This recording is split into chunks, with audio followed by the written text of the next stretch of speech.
구약 성경에 하나님의 백성이라 불리는 이스라엘 사람들이 지켜야 되는 절기가 3번 있습니다. 그 중에 한 번이 오늘 우리가 지키는 맥추절입니다. 맥추절을 보는 기준이 2가지가 있습니다. 자연의 흐름, 그리고 즉 농사 짓는 흐름에 따라서 맥추절을 보는 관점이 있고, 영적인 흐름, 그러니까 영혼이 사는 관점에서 보는 맥추절이 있습니다.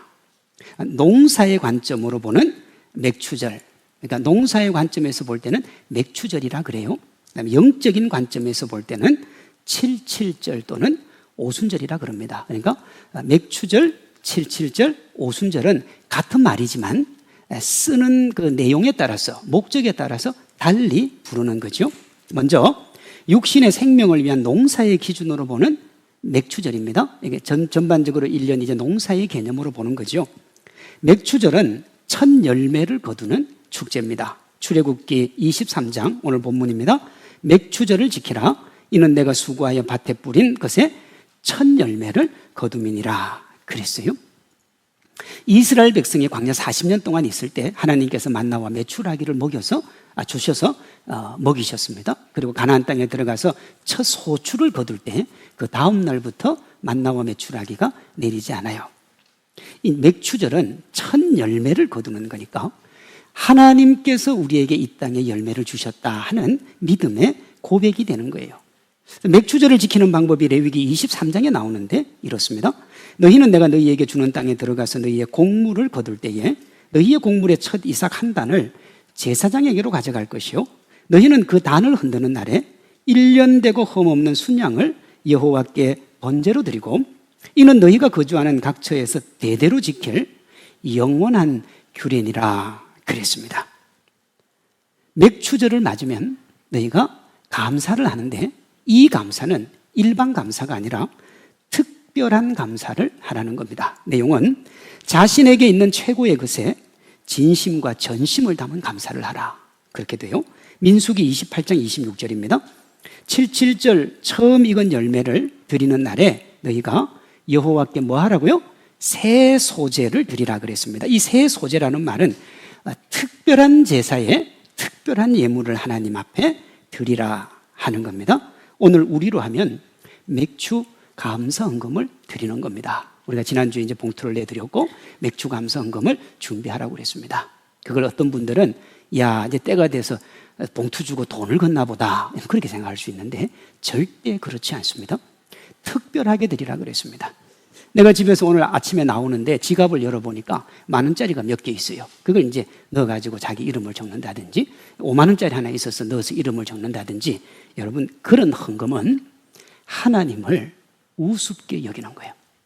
여러분 돈을 그렇게 줄 때는 길거리 가다가 그냥 구걸하는 분들한테 내가 지갑 열어서 그렇게 주는 거지, 하나님한테는 그렇게 주는 게 아니에요. 하나님이 돈이 없어서 여러분에게 돈을 달라고 하는 것도 아니란 말이에요. 그러면 어떻게 하라는 거예요? 진심과 전심을 담아서 준비해서 하나님 앞에 드리라고요. 그래서 여러분 한 주 전에 감사헌금 봉투를 미리 드리는 겁니다. 왜 진심과 전심을 담아야 되느냐? 하나님이 우리의 삶을 지금까지 지키고 인도하고 보호하셨고 앞으로 지키고 인도하고 보호하실 것을 믿기 때문에 이 믿음이 맥추 감사 헌금에 들어가는 겁니다. 그러니까 전자는 지금까지에 대한 감사고 후자는 미리 감사하는 겁니다. 이것이 농사의 관점, 이 땅을 살아가는 관점에서 볼 때 맥추절의 의미예요. 다음으로 영적인 생명의 기준으로 보는 77절 또는 오순절입니다.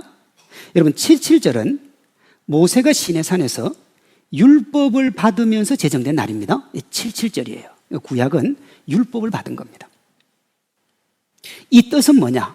너희가 율법을 지키면 내가 너희를 뭐 하겠다는 거예요? 인도해 주겠다는 겁니다. 그러니까 하나님의 지키고 인도하고 보호해 주심에 대한 약속. 오순절은 6월절로부터 50일이 되는 날입니다. 근데 구약보다는 6월절은 신약의 예수님의 십자가와 아주 유사한 관계를 가지기 때문에 예수님의 십자가 보혈을 의미합니다. 그리고 50일째 되는 오순절날 사도행전 1장에 보면 하나님께서 성령을 이 땅에 보내주세요. 왜 보내주셨느냐? 성령이 우리를 지키고 인도하고 보호해 주신다는 약속이에요. 그러니까요, 맥추절, 즉 77절 또는 오순절은 하나님이 자기 백성을 지키고 인도하고 보호하시겠다는 분명한 약속이에요. 우리가 맥추절을 지킨다 하는 의미는 뭐냐 그러면, 지키고 인도하고 보호해 주시는 하나님을 떠올리고 내가 그 하나님을 믿고 있음을 보여주는 표시, 이것이 맥추절을 지키는 겁니다. 그러니 이렇게 보면 여러분, 맥추절에 드리는, 하나님 앞에 드리는 특별 감사 헌금은 그저 돈 좀 더 드리고 하는 그런 개념하고는 전혀 다른 거예요. 과거 하나님의 보호에 대한 감사, 미래 하나님의 인도를 믿고 신뢰하는 미리 감사, 이것이 맥추절입니다. 오늘 여러분의 예배와 감사 헌금 안에 이 두 의미가 가득 들어있기를 소망합니다. 그리고 이것은요, 오늘을 살아가는 크리스찬에게도 그대로 적용됩니다.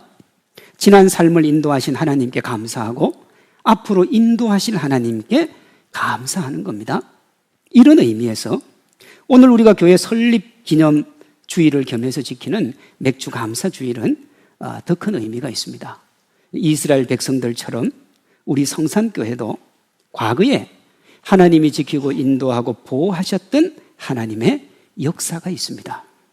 그런 역사적 배경을 토대로 성산교회가 세워졌고요, 우리 성산교회는 이 토대 위에 지금과 앞으로 변함없이 하나님의 지키고 인도하고 보호하심을 믿고 달려나가야 될 줄로 믿습니다. 두 가지를 좀 더 구체적으로 살펴볼게요. 먼저, 성산교회는 우리를 지키고 인도하고 보호하신 하나님에 대한 믿음과 그 믿음에 근거한 삶을 가지고 있습니다. 잘 들으셔야 돼요. 믿음과 함께 삶을 가지고 있습니다. 그것이 성산교회 설립의 역사입니다. 1947년 교회 태동에 관한 이야기입니다. 세 가지로 말씀드립니다. 먼저, 우리 교회 설립 동기에 삶이 있는 신앙이 진하게 배어 있습니다.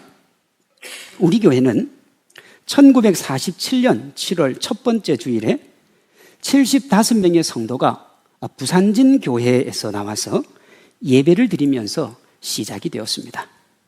1945년 8월 15일 일본의 압제로부터 이 땅이 해방을 받고 난 다음에 한국 교회 안에 최대의 이슈가 뭐였느냐 하면 신사 참배 문제를 정리하는 거였습니다.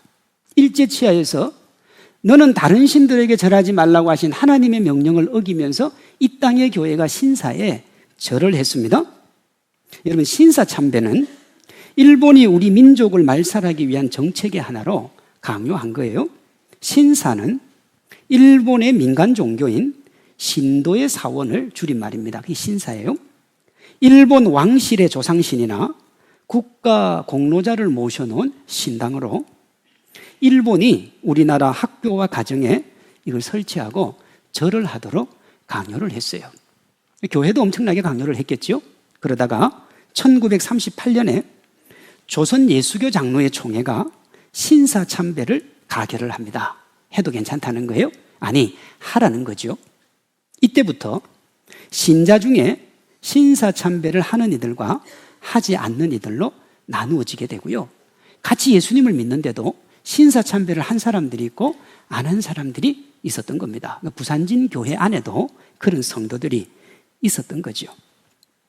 이 부산진 교회에서 나와서 성산교회를 시작한 75명은 신사 참배를 반대하다가 옥고를 치른 추록 성도들 또는 추록 목사님들로 성경을 신앙과 삶의 원리로 따르는 사람들, 성경이 생명입니다 말하고 밖에 나가서 세상의 원리로 살아가는 사람 아니고 성경이 생명의 원리이기 때문에 내 삶 속에서도 나는 성경을 따라 살아간다 하는 신앙과 삶의 일치를 추구하는 사람들이요, 이분들이 반대를 하다가 신사참배를 말입니다, 옥고를 치르고 그 옥고를 치른 사람들이 성산교회를 세웠다는 것은 엄청난 의미가 있습니다.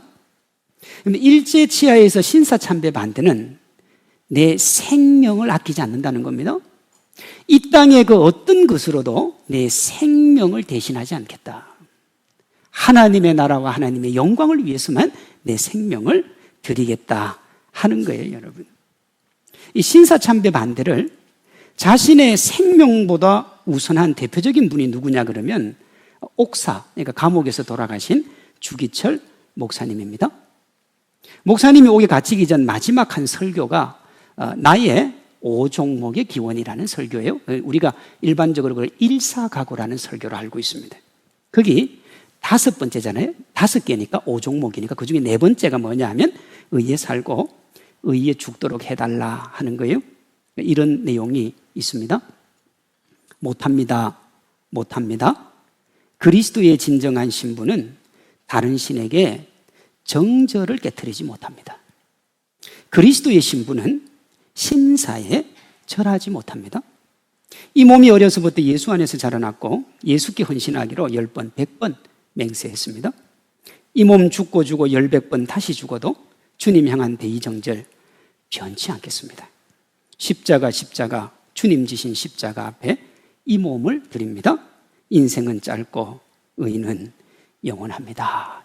이 설교를 하고 감옥에 들어가셨고 결국 다시 나오지 못하고 옥사하신 거예요.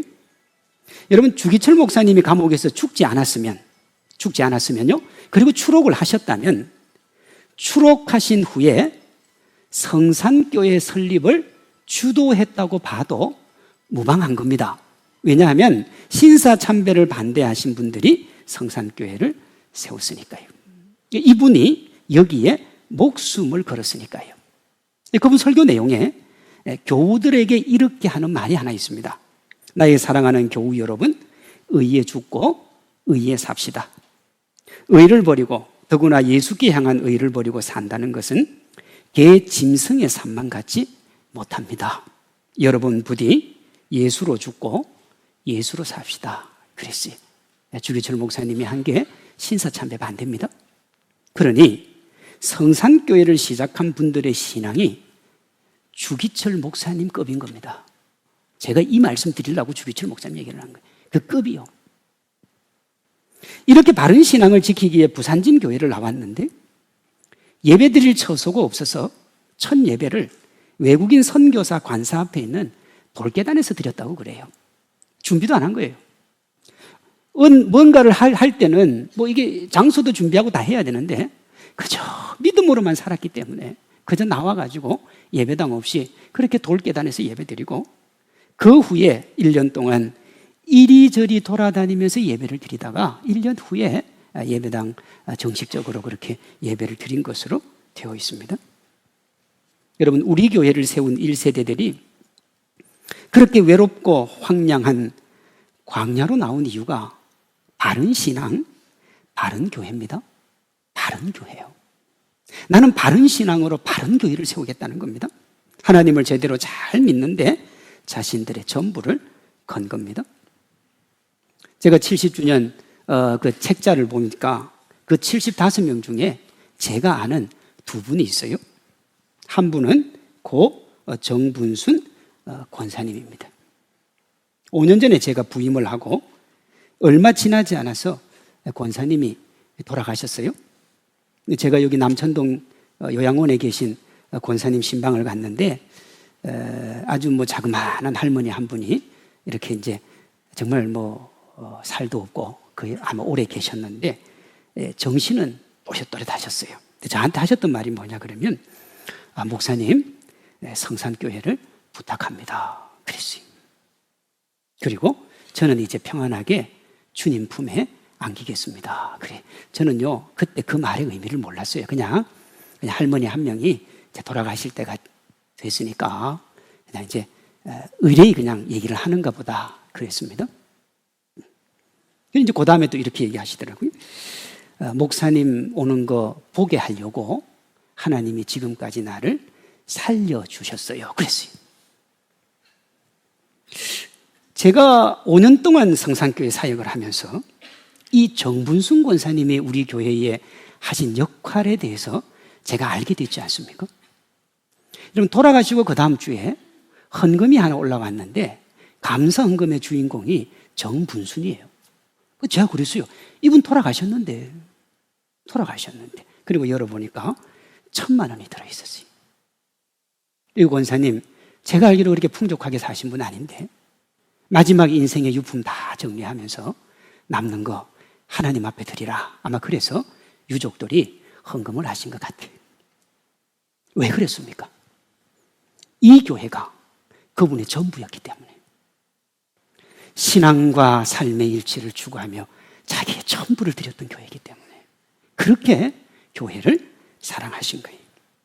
또 다른 한 분이 주님 다시 오실 때까지 성산교회 복음사역 잘 감당하라고 믿음의 다음 세대를 세우라고 땅을 기증하신 고 안세재 집사님입니다.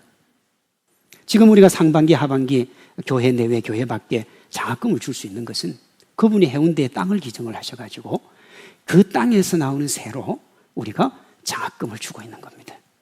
그렇게 마지막까지 그분 마음에는 뭐가 있었느냐? 성산교회가 있었던 겁니다.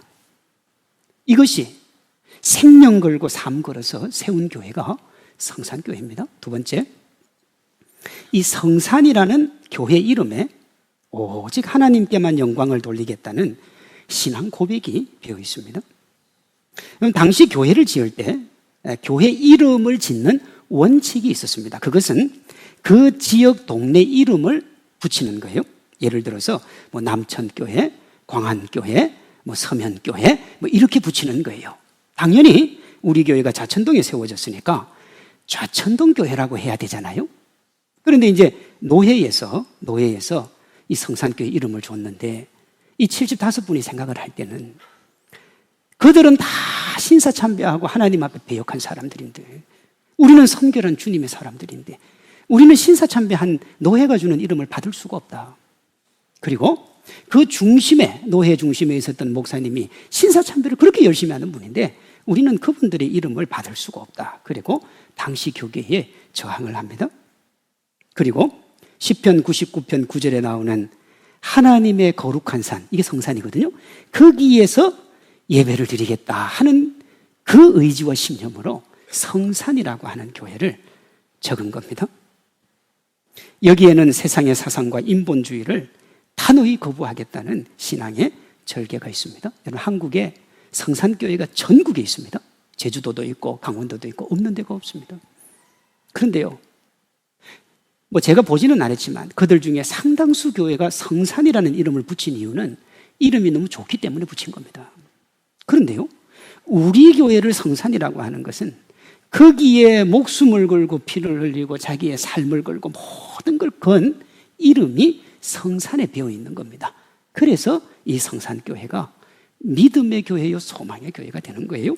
세 번째요, 원래 우리 교회가 고신에서 시작을 했습니다. 그래서 고신에 기라성 같은 목사님들이 여기서 담임을 했습니다. 근데 지금 우리 교회는 합동입니다. 고신이었다가 지금은 합동이 된 데에도 바른 신앙을 지키려고 했던 그 설립 정신이 고스란히 배어져 있습니다. 1960년에 고신과 합동이 신앙의 고백이 같으니까 합치자고 그래서 합쳐집니다. 그러다가 몇 년이 안 가서 본질의 문제가 아니고 서로가 가지고 있는 의견 차이로 다시 분리를 합니다. 본래 고신교회였으니까 고신으로 돌아가야 되는데 우리 교회가 돌아가지 않고 합동에 남습니다.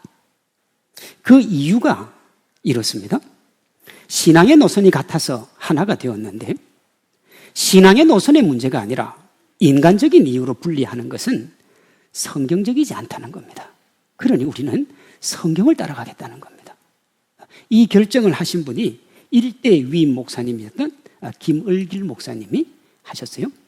물론 돌아가신 분들도 있습니다. 고신으로 돌아갔는데 그 교회가 지금 좌천동에 있는 부산 성산교회, 거기가 돌아가신 분들이 여전히 가지고 있던 성산교회예요. 그래서요, 분립하기 전까지 그 교회하고 우리 교회 역사가 똑같습니다.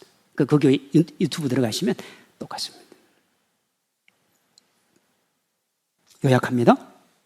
부산진 교회에서 나온 이유가 신사 참배한 죄를 회개하자는 겁니다. 우리 회개하고 다시 시작하자는 거예요. 좋은 게 좋다고 하는 차지도 덥지도 않은 신앙을 견딜 수가 없어서 성산교회가 시작이 된 겁니다. 그러니 우리 교회를 전투적인 신앙을 가진 교회라고 얘기하는데 맞는 얘기입니다. 믿음을 지키라는 거예요.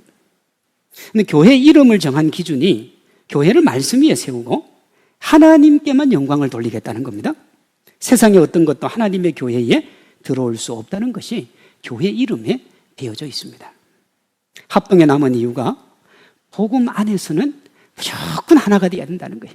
인간적인 그 어떤 것도 우리를 나눌 수가 없다는 겁니다. 교회 설립 동기, 교회 이름을 성산이라고 한 것, 합동에 계속 남아있는 것 모두를 관통하는 원리가 뭐냐? 바른 신앙, 바른 교회입니다. 다시요. 바른 신앙, 바른 교회입니다. 우리 선배들의 신앙 자세가 신앙과 삶의 일치를 추구하는 삶이 있는 신앙이었습니다. 그저 말로는 예수님 믿는다고 하고 실제 삶으로는 믿지 않는 그게 아니고 말로 고백했으면 삶으로 살아내라는 겁니다. 지금으로부터 76년 전인 1947년 성산교회는 이 땅의 교회가 나아가야 될 길을 제시한 겁니다. 한 교회가 아니라 이 땅 전체 교회가 나아가야 될 길이요. 우리가 지난 일제 치하에서 신사참배하고 우리의 신앙이 흐트러졌는데 이 신앙을 바로 세워야 되지 않느냐는 거예요. 믿음으로 세우고 신앙으로 세우고 바르게 나아가야 되지 않느냐는 거예요. 여러분, 그걸 우리 교회가 제시를 했고요. 그 믿음의 선배들이 제시할 뿐만 아니라 그 길을 걸어갔던 겁니다. 그 길이 고단하고 힘들었습니다. 첫 예배 드릴 자리도 없고 1년 동안 그렇게 정말 방랑하며 그친 비바람의 광풍을 맞으면서 그 길을 걸어갔던 이유가 뭐냐? 하나님은 우리의 왕이시요 생명이요 소망이신데 우리는 그 주님 믿고 그 주님과 함께 걸어가겠다는 거예요. 하나님이 그런 성산교회를 지난 76년 동안 지키고 인도하고 보호해 주신 줄로 믿습니다.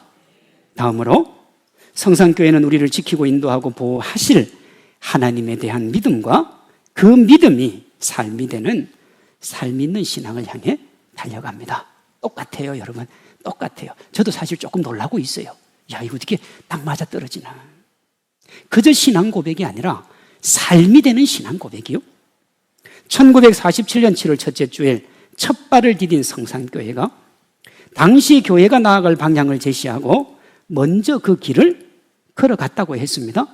그게 말씀대로 사는 삶이고 신앙과 삶의 일치를 추구하는 삶이 있는 신앙이었습니다. 그때로부터 76년이 지난 2023년 당시의 성도들처럼 우리도 바른 신앙, 바른 교회를 향하여 달려가고 있습니다.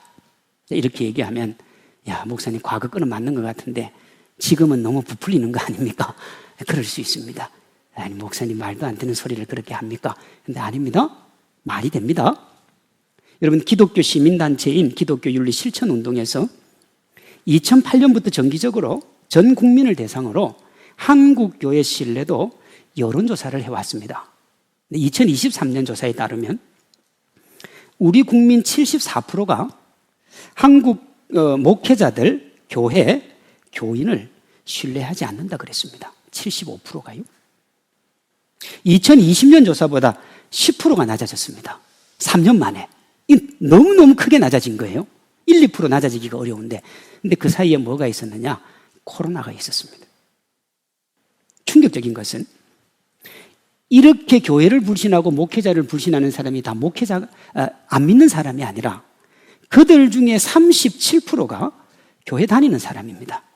예를 들면 여기 이 자리에 앉아있는 사람 10분 중에 4명은 교회도 신뢰하지 않고 제가 하는 설교도 신뢰하지 않고 교인들도 신뢰를 안 한다는 겁니다.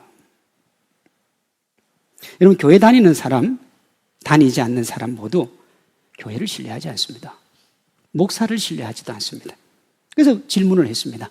그러면 어떻게 해야 당신들이 교회를 신뢰하겠는가? 그 대답 중에 1등이 뭐였느냐? 공공성의 회복입니다. 공공성의 회복. 말이 조금 어렵습니다만 이거 쉽게 얘기하면 너희들이 신앙 고백하는 사랑의 삶을 삶의 현실에서 살아야 되지 않겠느냐는 겁니다. 여러분, 신자가 신자를 볼 때 공공성의 회복은 신앙 고백이 삶에 스며 있는 겁니다. 신앙생활은 말이 아니라 삶입니다. 오늘 읽었던 마태복음 16장 24절이 핵심인데 예수께서 제자들에게 이르시되 누구든지 나를 따라오려거든 자기를 부인하고 자기 십자가를 지고 나를 따를 것이니라 그랬습니다. 나를 뭐 하라고요? 따라오라. 그게 삶입니다. 우리의 신앙은 삶으로 드러나야 돼요. 그걸 신앙생활이라 그럽니다. 그렇지 않으면 종교생활을 하는 거예요. 신앙의 주인은 하나님이고 종교인의 주인은 자기 자신입니다. 신앙인의 삶의 원리는 하나님의 말씀이지만 종교인의 삶의 원리는 인간의 말입니다. 그 말에 신념도 들어가고 이념도 들어가고 가치도 들어가고 사상도 들어가고 자기가 좋아하는 정치적 색깔도 들어갑니다. 여러분, 신자로서 공공성을 회복한다는 게 뭐냐면 종교생활에서 신앙생활로, 종교인에서 신앙인으로, 인간의 사상에서 하나님의 말씀으로 옮겨가서 그걸 삶의 기준으로 삼고 옮겨간 삶의 원리를 삶으로 살아내는 겁니다. 여러분, 그게 신앙생활입니다. 불신자가 신자를 볼 때 공공성의 회복은 세상의 빛과 소금입니다. 믿지 않는 사람들 눈에 교회와 교인들은 상당히 이기적이고 타인을 배려하지 않는 종교단체입니다. 코로나19를 거치면서 이게 더 굳어졌어요. 왜 이렇게 되었는가? 다양한 이유가 있는데 그 중에 하나가 예수님을 믿는다는 사람들이 교회 안과 교회 밖의 모습이 너무 다른 거예요. 그가 하는 말과 그가 하는 행동이 너무 다른 거예요. 이걸 이원론이라고 부릅니다. 거룩과 세속의 영역으로 나누고 각 영역에서 삶을 분리하는 거예요. 교회에서는 거룩한데 직장이나 가정에서는 세상 사람과 다를 바가 없는 거예요. 지난 수십 년 동안 교회와 교인들이 이걸 당연하게 여겼습니다. 내가 교회 와서 좀 더 거룩하고 밖에 나가서 욕하고 비난하고 비방하는 거 괜찮다고 생각했습니다. 세상은 그런 교회와 교인들에게 우려를 표시했습니다. 90년대, 2000년대, 2010년대 계속 우려를 표시했습니다. 그러다가 코로나19를 지나면서 우려가 실망으로 바뀐 겁니다. 여러분, 이런 세상에서 교회와 신자의 공공성 회복은 세상의 빛과 소금이 되는 거예요. 예수님의 제자다운 삶으로 공공성을 회복하는 게 뭐라고 그랬느냐? 신앙생활이 삶에 스며 있는 것이라 그랬습니다. 세상에서 공공성 회복이 빛과 소금이 되는 거예요. 빛과 소금이 뭡니까? 그것도 삶의 신앙이 서며 있는 겁니다. 이걸 다른 말로 뭐라고 그러느냐? 신앙과 삶의 일치를 추구하는 삶이 있는 신앙이 되는 거예요. 여러분, 교회 안에서도 교회 밖에서도 교회와 교인들에게 요구하는 것이 바로 뭐냐? 삶이 있는 신앙입니다. 그런데 대부분의 교회와 교인들이 이거 알면서도 실천을 못합니다. 많은 희생이 필요하고 적지 않은 각오가 필요해요. 그리고 내가 익숙하게 하던 것을 포기해야 되고 자기 반성을 끝없이 해야 됩니다. 그래서 타협을 해요. 1947년 당시 한국교회가 신사 참배가 잘못되었다고 이야기하면서도 엎질러진 물이니까 그냥 지금부터 잘하자고 하고 덮은 것처럼 그렇습니다. 그런데 여러분, 당시 성산교회를 세운 성도님들은 타협하지 않았습니다. 믿음은 타협의 대상이 아니라는 거예요. 주기철 목사님처럼 믿음의 삶에 일사각오로 임했습니다. 하나님이 그런 우리 선배들과 성산교회를 축복해 주셨고 좌천동에서 남천동으로 교회를 옮기면서 지금을 준비하게 하셨습니다. 그리고 5년 전부터 교회 내 외부 모두가 한 목소리로 요구하는 공공성 회복의 핵심인 삶이 있는 신앙을 교회의 방향과 비전으로 삼은 겁니다. 1947년 우리 교회가 한국교회가 나아갈 방향을 제시하고 그 길을 선도적으로 걸었던 것처럼 2023년 우리 교회가 한국교회가 나아가야 될 방향을 제시하고 그 길을 우리 모두가 걸어가고 있는 줄로 믿습니다. 꼭 교회가 커야 된다, 그렇게 생각할 필요는 없습니다. 믿음과 신앙, 믿음과 삶을 공유하는 하나님의 사람들이 모여서 신앙과 삶의 일치를 추구하며 나아가는 그것이 우리가 하나님 앞에 바로 서는 길이고 하나님이 우리를 축복하는 동력이 될 줄로 믿습니다. 한국교회사를 연구한 이상규 교수님이 이렇게 말했습니다. 성산교회는 우상숭배, 타협주의를 거부하고 오직 믿음으로 살기 위해 고투하며 바른 신앙과 바른 교회를 건설하기 위해 1947년 7월 부산진 교회에서 빈손으로 나와서 시작된 교회이다. 그리고 이 신앙 정신이 오늘 성산교회의 정신적 기초가 되었고 교회 발전의 에너지였다. 그랬어요. 1947년 우리 교회의 설립 정신이 여러분 말씀대로 사는 삶, 삶이 있는 신앙이었습니다. 삶으로 신사참배를 하지 않은 것, 순결한 믿음을 위해 성산교회를 세운 것이 삶이 있는 신앙입니다. 2023년 오늘 우리 교회는 이 시대의 교회가 나아갈 방향이지만 상당수의 교회가 주저하는 공공성 회복의 다른 말인 삶이 있는 신앙의 길로 나아가고 있습니다. 그런데 우리 교회는 이 땅에 세워져 있는 5만 개가 넘는 교회 중에 하나이지만 동시에 그 이상의 교회입니다. 초대 목사님이 오종덕, 2대 목사님이 한상동, 5대 목사님이 박윤선입니다. 제가 말한 이 세 분은 우리나라 개혁주의 신학과 신앙의 거두입니다. 그래서 한국교회에 이들 세 분 중 한 분만 담임 목사님으로 있었어도 대단한 교회입니다. 왜? 한국교회 역사를 가지고 있는 교회이기 때문에.